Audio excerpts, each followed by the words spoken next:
Ooh, guys, we are back to make a devil sad and possibly kick him in the shins, Yes, because that's we are. what will make someone cry. And I don't even need to introduce my guest, but I'm still gonna do it anyway. You know him from the Hit It and Crit It crew, Rudiger. That's me. Thanks, James. Rudy, is your name long for something? You mean, is Rudy long for something? Yeah, is Rudy long for something? Rudy's long for Rue. Okay. Guys, my friend Rue's up in here, and they call him Rudy for long. Yes, they do. All right, Rudy. One, you had things to talk about, but let's do our. Oh, you're skipping cutscenes. It looks like. Oh no, I think we should into split into two groups and cover more ground. Good idea. Oh fuck. He's walking. Oh, behold my genius. Are we both reading Cash these, first. guys? Oh, gotch first. All the materials I collected for you are a little pet, so don't do anything. My brilliant badass work is worth every dime, you know it. Well, your quality controls suck ass. Oh my god, remember when she tooted me? Oh, it smelled like ass in there, and he's going to suck that smell out of her. I am truly gifted. It's a work of art. And then she's smiling about it. Wait, is that thing supposed to be in there? What thing? The bird. The bird, yeah. Oh yeah, it was that guy's. It's that guy's demon pet thing. Yeah. Familiar. My grandmother was called the Caliber 25. And I hope her someday an artist and lethal artisan, and everything I create is art, whether it's a gun, a steel pot to cook bird in. Oh. Squawk. Whoa, is that I thought that was Spider-Man hanging upside down, but it was a devil with horns. Was it? Yeah, a little chickie. Can we see? It's right where, like, on the refrigerator, maybe? Yeah, right there. I see. Looks like an upside-down Spidey. But what you got to talk about, Rudy? Okay. I've got a few fun things to talk about, mostly as to why I wasn't here on Saturday. Oh, hanging out with your papa, I think? No, I was hanging out with my girlfriend. She got us tickets, or reserved some tickets for this really cool thing in Pilsen called the Nevermore Park Flyboy exhibit. So it's, I don't know, you may or may not have seen graffiti of it around town. Can I guess it? Yes. Okay, what? Say it again? Nevermore Park Flyboy exhibit. Okay, so it's either a non-gender specific reboot of In Living Color because it's the Fly Boys instead of the Fly Girls, but guess what? They don't care who's there as long as you're there and you can dance well and have fun, or maybe be the next J-Lo. So it's the Nevermore Park? Yes. Okay, so then it's a mashup between In Living Color and the Flyboys and Edgar Allan Poe work. So because it's Nevermore, quote him Nevermore. Except, however, this is what I want to say. The Raven is talking some real good stuff, so why wouldn't you want to quote him? It doesn't make sense. Everyone also quotes the Raven. So, Mr. Allan Poe, you got off on so many quirkiness, telling us not to quote you, but guess what? We're gonna quote you. We're gonna do it. So the Nevermore Park, yes. it's this In Living Color reboot with Fly Boys taking part in a theme park based around Edgar Allan Poe stories. You're absolutely correct. Yes. I'm amazed that you got it down to such specificity. I'm truly amazed. Yeah. No, but what is it really? Yeah. So you may or may not have seen graffiti of it around town, but there's these just big art pieces of like these kids wearing aviator goggles and helmets, and they just run around and do stuff. Yeah, there's one. No. What? I don't know what this is. Uh-oh. We're still recording, though. Oh, it's just an internet thing. Okay, whoo. But we not playing online, baby. Yeah. But yeah, so there's some right off from the Western Brown Line stop. Yeah, I think. Yes? Yeah, they look kind of like Tank Girl mixed with Bob's Burgers. Kind of? That's what I always think of it. Oh.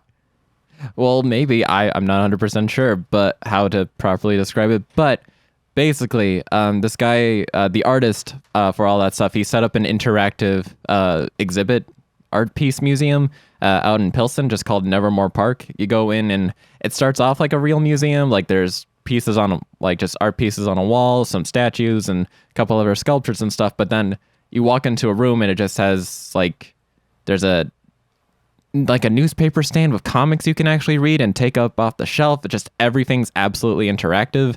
And it kind of looks like a weird post-apocalyptic art world. Oh, that's cool. Yeah, there's a gigantic head that you can step into and it just plays music. And you can step into like a little homemade treehouse that just has toys hanging from the ceiling and you can play with all the toys if you want to. It's just a super cool interactive thing for who knows why. Okay. Yeah. And I also spent $78 on a sweater over there. But you know what? Man. It was worth it. What did the sweater come with? A wonderful time. Okay, what's on the sweater, or is it just a sweater? Oh, the sweater is the sweater is, oh man, I'm sorry, I'm trying to get back into this. The sweater, That was just, you had to do one thing and then it goes to another cutscene? yeah. Okay. Oh no, this kind of cutscene's fine because it's just to say like, you've introduced monsters. Kind of like in Final Fantasy when it goes whoa whoa whoa and then be-do-do be-do-do be-do be-do-do be-do. Woo. I got to turn down the music a little bit. It's a little intense. No, I keep going. Oh, okay. But the sweater, God damn it, I'm never going to say what this is. The sweater is basically just a small piece of the artist's work of the Flyboy itself, but it has the Nevermore Park logo written down it a couple times. It's kind of cool. And the story behind like why he made the whole thing, like the whole Flyboy world art stuff is pretty neat. Overall, he wanted to create like folklore and superheroes and combine it all together and just create like, I don't know, art and superheroes. Like the basic concept of the Fly Boys themselves are like, there's a superhero in their world called Fly Guy, and this is just a kid trying to recreate that. And okay. Have fun with it. It's neat. It's cute. Quote the flyby Nevermore Park. Uh-huh. He needs to put that into the branding. Who's this dude over here? Who's that? Who's what dude? Oh, I thought that was a man. No, it's the thing I just... Yeah. Yes, no. It's not a man. Whoa, man, this place is so cool. No one's been alive for hundreds of years, it looks like. Something like that. Oh, also, we got a couple of cool new arms that you may or may not have caught. But this one is a rocket, but also a skateboard. Whoa. So you can just do Tony Hawk stuff. Do a kickflip. Oh, can I do a kickflip? Let's see. Oh, I don't know. I don't know if that's really a kickflip. I'm going to say that was a varial kickflip or a 360 flip even. All right, we'll take it. Did you ever skateboard?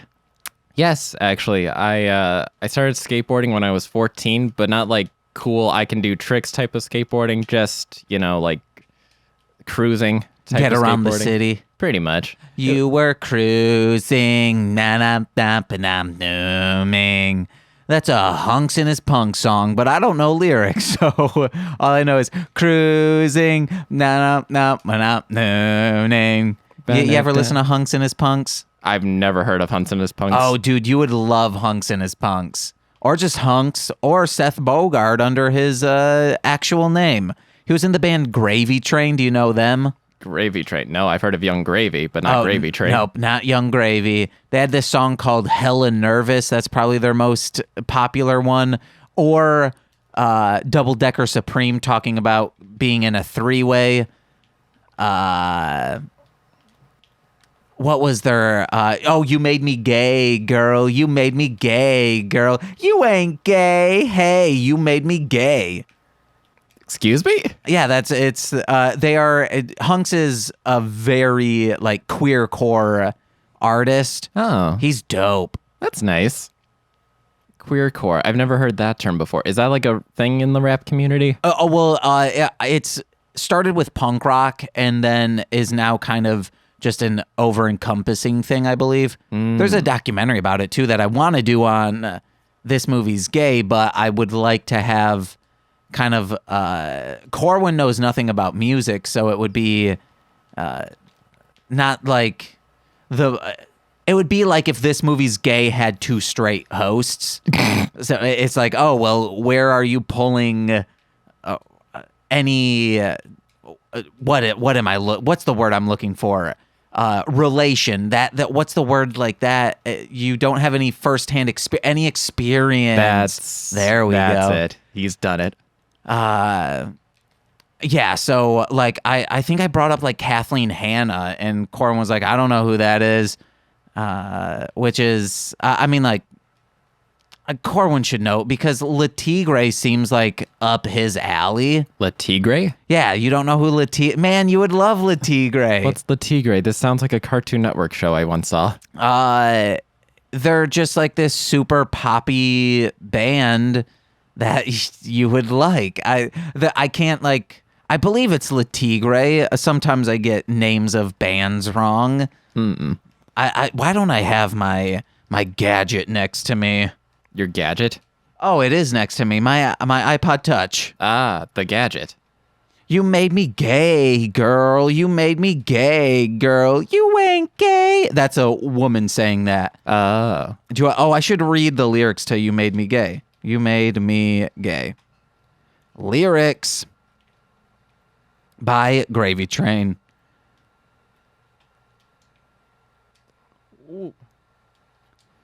All right. Or you want to know? It might not be good for me to sing this. It's what was one? What was the? There's Strip For Me. I love Strip For Me. Strip for me. Strip for me. Lyrics, please. Yeah, man, you would love Gravy Train. You would love Hunks and His Punks. I'll show you after this. Awesome. I wanna jack you off through your pants. Through your pants. I wanna feel it wet in my hands. In my hands. I wanna hold it till it explodes. It explodes. But first you gotta take off all your clothes. All your clothes. Lights, chips, music and dips. I'm gonna keep it all in one place. I don't need a stage for you to strip. I wanna get down on my face. On my face. Or get you down on my face.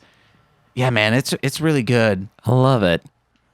But what else you got to talk about? Honestly, not a whole lot else. But now that you mention it, I've always wanted to be jerked off through the pants. Oh, geez, or man. Or just given a good reach around. I've never had a reach around in my life. I don't know what a reach around. I mean, like, I think I know the concept of it, but what is it? You know, just when somebody just gives you a handy from behind. Okay, I always thought it was from like either if you're getting rimmed and then like they're reaching around, or they're at like having like they're railing you and then also jacking you off, reaching around to do it. I mean, yeah, as long as it's being reached around. Okay. Yeah. What if it's not really, like, they have real long arms, so it's not really a reach for them? Oh. Well, I guess it's just an around. Okay. It's just a easy access hand job. Why, yes. Whoop.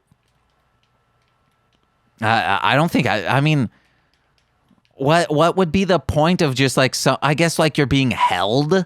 I think that's the appeal of it for me, at least. Okay. Guys, let us know in a comment, what is a reach around to you? Because I'm not sure what it is.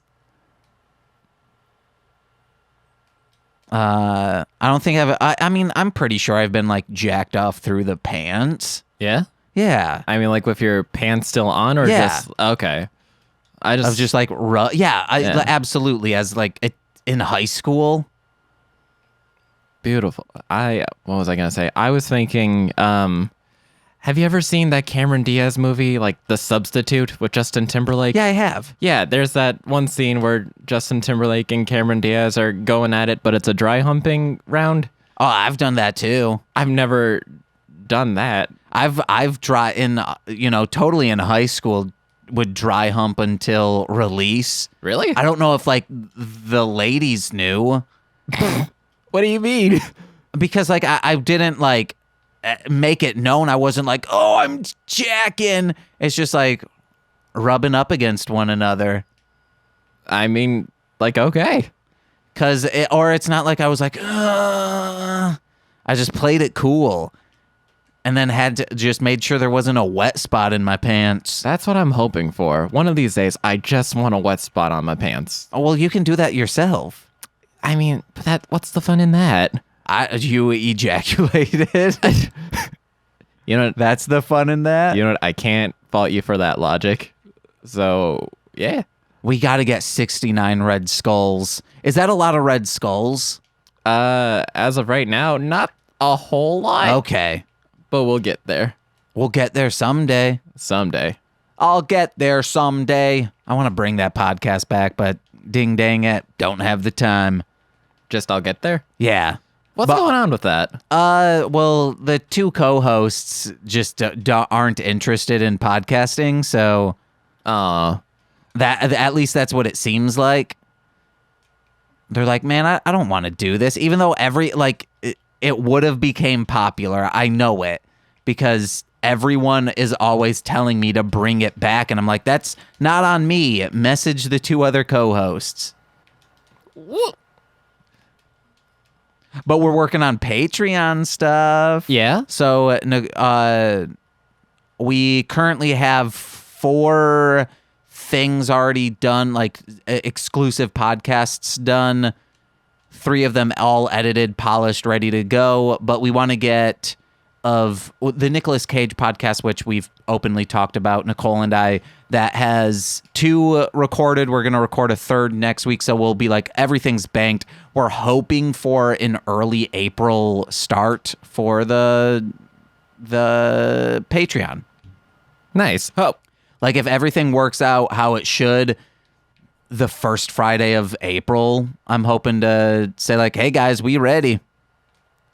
Because the Patreon is technically all set up. We just need to make it go live. got you. I see.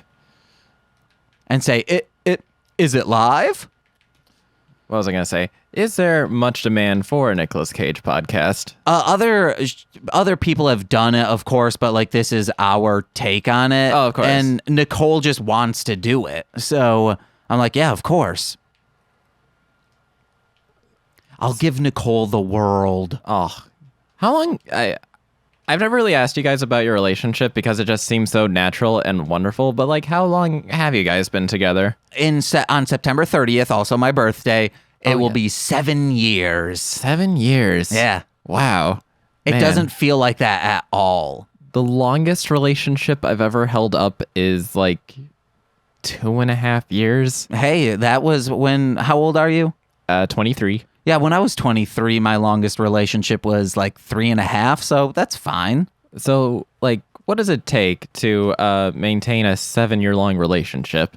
Never leave, like, a lot of people say it, like, some people say don't go to bed angry. I like to say, like, don't leave a conversation angry. And realize that people, one, change, so like you need to make sure you change with them, as well as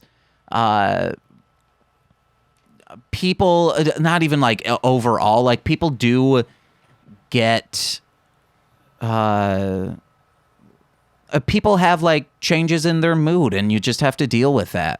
Yeah. Okay. As long as it's not like to a detriment of you, like you have to allow people to change, or you're just one, either holding them back or you're not changing as well. I see. But also, like, Nicole and I are pretty much still the same people from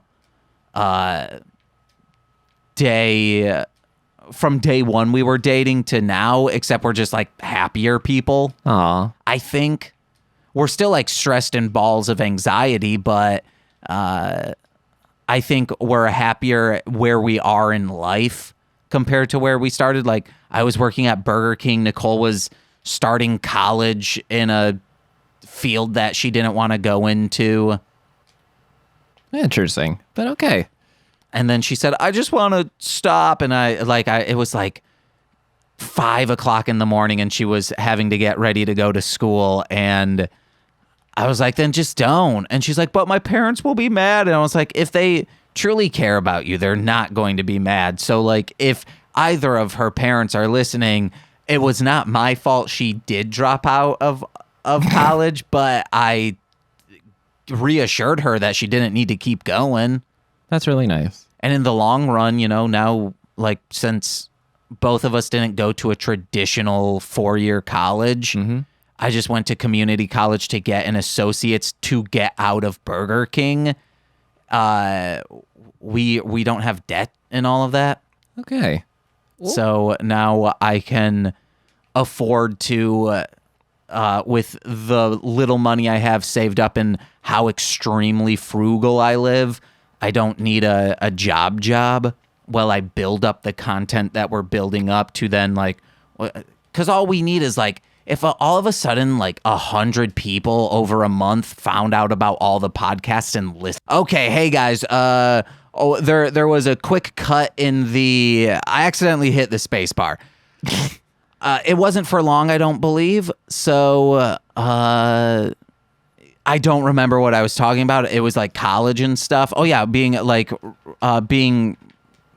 not having to have a job and having all of this stuff banked up. We have all this YouTube stuff, all the podcasts.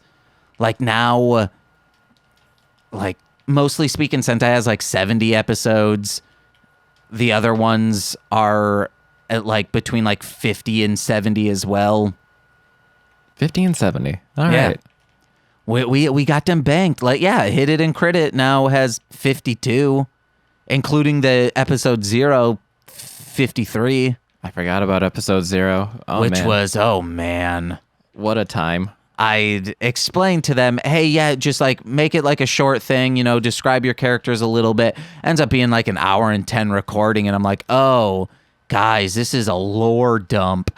Someone I know was like, hey, I'm going to listen. I'm all caught up on the James episodes, James.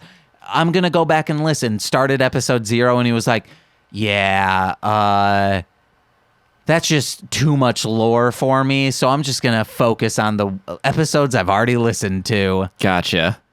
Man, you're right. That was an entire, like, hour of lore. Yeah. And, like, also of just single people talking. Oh, man. But also, like, you had never been in front of a microphone, I don't think. God, those were awkward times. Yeah, where you didn't know when you could talk. Sometimes I still think on Hit It and Crit It, you don't know when you can talk. Or you want to know what? You've been coming into your own a little bit during these past few episodes. A little bit, I guess. But still, you're talking. You're the person who talks the least on, like, when I look at the waveforms. Yeah. Yeah. I mean, 1, I'm just not a very talkative person, and 2, Joe and Jose really just, do most of the talking and do most of the everything. So I'll just sit back and let them do it. We got to do a Just You and Me campaign with Corey DMing. A couple of tieflings. Yeah. I mean, there is that one thing that we have planned for Mostly Speaking Sentai that I need to get back into it. I don't want to talk about it because people will be like, well, when's that going to happen? I'll be like, geez, man, I don't know. When we all have time. Gotcha. Okay. Remember that thing that we started a Facebook group for? You, Nicole, Corey, and me? Oh, okay. Yes. Okay. I was like, do you really not remember? I mean, I might need a proper refresher because I think that it's one thing, but I'm not sure if it's another. So it's D&D related and Mostly Speaking Sentai related. Oh, okay. Now you know. Okay. All right. Yes. Is this level done? No, we've got a boss and then we're done. Should we cut it off here and just? Because if we do the how long will just go with the boss? Okay, we're going with it.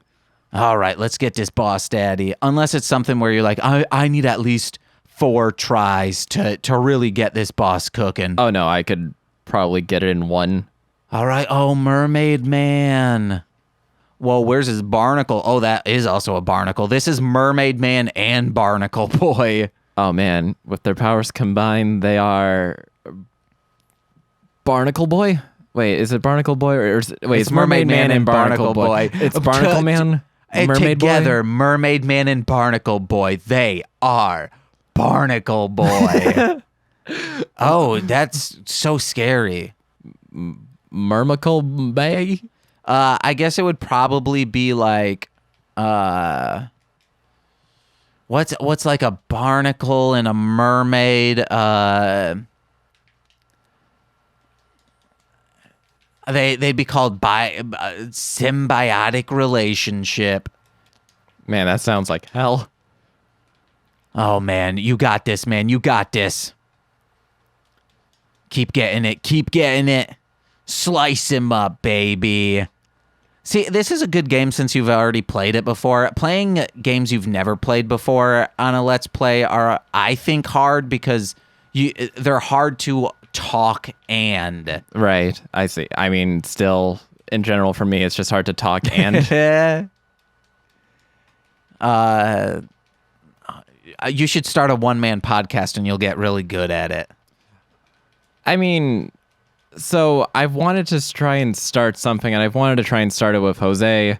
I don't know if I'll be able to do it with him, but I wanted to try and talk or do a video game related podcast where we just talk about games. We've mentioned it before, I think, called Gabbing About Games. Yeah, I think you guys have. Back when the kitchen sink was a thing. Yes. I mean, it's still a thing, but like back when we were recording Kitchen Sink all the time. Yes. Man, when's Robbie gonna move back? I don't think he is gonna move Robbie, move back. We miss you. I truly think like Robbie has been talking to Corey personally and saying like, hey, I think I'm gonna be coming back during this time because Corey has hinted at Alder being in the possession of the Noctis. Wait, really? Yeah, on the podcast, he has been saying like they've been keeping Alder. They know where he's at, but they don't want to release this astral being because then the Orlais will be like, oh, these guys are serious. We should take them out immediately. Huh. So I think maybe Robbie would come back on a day that Alder is unleashed. Okay. That's my guess. Like all of a sudden, whoa, Robbie back. Oh man, he talking real quiet in the mic. Oh, those early days when I would have to say, please guys, you need to speak up. Oh, those days. And now I still need to say it and need to like tell Joe like, hey man, you need to be closer to the mic. Does Jose still talk super quiet, or has he been like fixing that? Yes, but also like sometimes he'll be a little away from the mic. So then I have to be like, oh boys, well, maybe we should have split this video up. But it's all good. I know, we're almost done. I'm sorry. And then I'm going to have to make sure I edit this where that little cut is, which I'm going to write that down on my hand. Cut section. Oh, yeah. Whoop. Whoop. What's the hardest boss you've ever had in a video game? The hardest boss I've ever had in a video game. That's... Shit, I really don't know. I have two because I still have never beaten them. Adia and Sephiroth. So from Final Fantasy VIII and Final Fantasy VII, respectively. My brother and I would try over and over again on those games, but we just didn't know, one, how to work the junction system in Final Fantasy VIII because, oh my God, once you understand how Final Fantasy VIII works to get overpowered, just... You don't even need to worry. It's so fucking fun because you can just play the card game and then card mod things into items. Then you mod those items. Ooh, check out them boobies. Into magic, and then you do that magic and junction those to your stats, and then your stats become better. So you don't even need to level up, and leveling up in that game is actually bad because the monsters level up with you. So like you could beat the game if you were playing it right at like level 15. Okay. But then there are some things like getting the best weapons that monsters who will drop them, but only drop them starting at like level 20 and so on. So you still want to be like level 30, and then you can pretty much just do a queen sweep. Okay. Yeah. Yeah. I think the hardest boss I've ever had to deal with was Sephiroth from Kingdom Hearts 2. Oh, yeah. I've never been able to beat him by myself. The only time that I ever had a PlayStation 2 save data with beating Sephiroth was when I brought it over to somebody's house and they just beat him for me. And it was like nothing. They took like 5 minutes. I'm like, what the hell have I been doing? Is that the one where you meet him on like this plateau area? Yes. Okay, yes, so it is. I know how to beat him, and it'll take like 5+ minutes, but all you do is you get, I think, haste and like rage possibly, so then you can just constantly keep spamming the same thing over and over again without having it to load. If I remember, it took me a very long time, and all it was is just locking on and going around him in a circle, and that's it. It takes a while though. I mean, okay. My brother, I remember him just Kingdom Hearts along with Diablo 2 were his anti-drug of like, hey, if I just spend all my time and my money on these two things, I'll be okay and I won't need to do drugs. Like, Okay. because he would go on eBay and buy like Stones of Jordan on eBay. So like you used to be able to go on eBay, find Diablo 2 items, then the person would message you and say like, hey, when's a good time to meet up on the game? You'd meet up with them at a specific time in a specific room, and then they would hand off the items that you paid for. Oh, okay. Yeah. So like people were grifting and making probably not a living, but we're making subsidizing their income through playing Diablo 2. What a life they live. Yeah. But hey, guys, what a life you just lived watching us play this game. Yeah, thanks for watching. Also, comment what's the hardest boss you've had to deal with. Yeah. Also, what a reach around is to you. I've been James. I've been Rudy. And this has been Mostly Playing PlayStation. Bye-bye.